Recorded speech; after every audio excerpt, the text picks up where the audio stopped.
são os 5 mais comuns erros que os brasileiros cometem em inglês.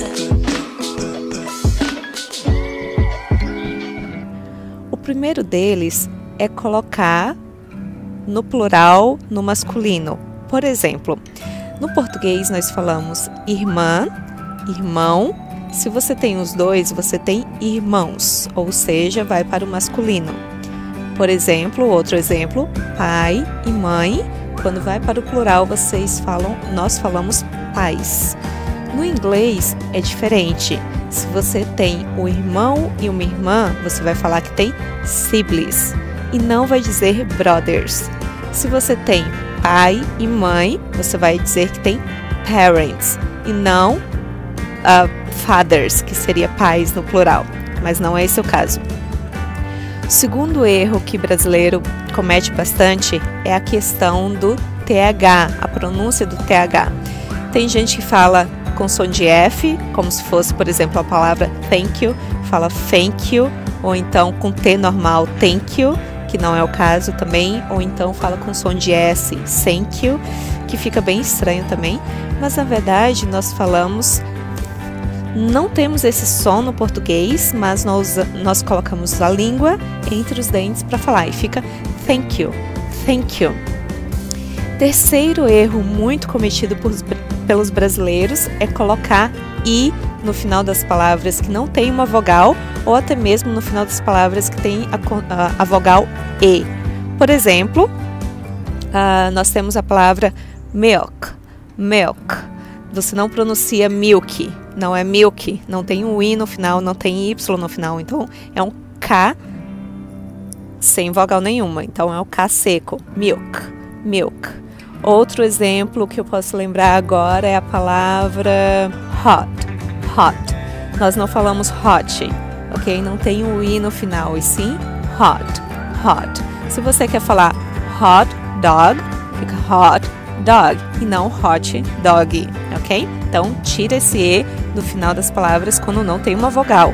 Não é hot dog, sim hot dog. No caso, quando tem um e, você também não pode colocar i, que é o caso de office, office. Não se pronuncia nem o e, na verdade, mas nós temos mania de falar office, mas não é office, office.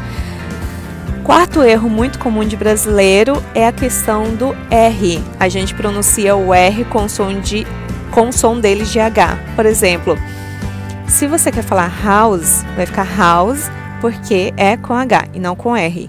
Mas se fosse, no caso, o som de R para eles é ra, ré, re, que no caso a gente usa esse no meio das palavras e não no início. Por exemplo, se você quer falar o nome Roberto, não vai ficar Roberto, e sim Roberto, Roberto. Então tem um R bem puxado, certo? Se você quer falar a cor vermelha, não é red, não é com i também no final, red, e sim vai ficar ready, ready, ok? Novamente, o D no final não tem uma consoante, não é seguido de uma vogal, desculpa. O quinto erro mais comum cometido também pelos brasileiros é a questão da pronúncia de algumas palavras. Por exemplo, quando se tem dois es, você vai pronunciar com som de i, não com som de e. Por exemplo, nós temos a palavra feet, feet, que significa pés. Foot, um pé só, feet, dos pés. Outro exemplo é a palavra beach, beach significa praia, com som de i. Agora, se você falar beach, é um palavrão e eu não aconselho você falar. É escrito com i, mas tem som de e. Uma outra palavrinha que eu posso lembrar agora é a palavra shit. Shit significa lençol. É escrito com dois es, mas se pronuncia com som de i. Shit, shit. Agora, se você fala shit, aí já significa merda. É escrito com i, mas tem um som mais aberto, parecido com o som de e. Espero que vocês tenham gostado da dica e eu vou começar a tentar postar mais vídeos dessa forma, sem muita edição, gravando em lugares meio estranho, às vezes barulhentos, como é o barulho agora que está vindo do helicóptero.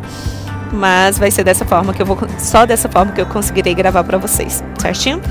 Vejo vocês então no próximo vídeo. See you next video and bye bye.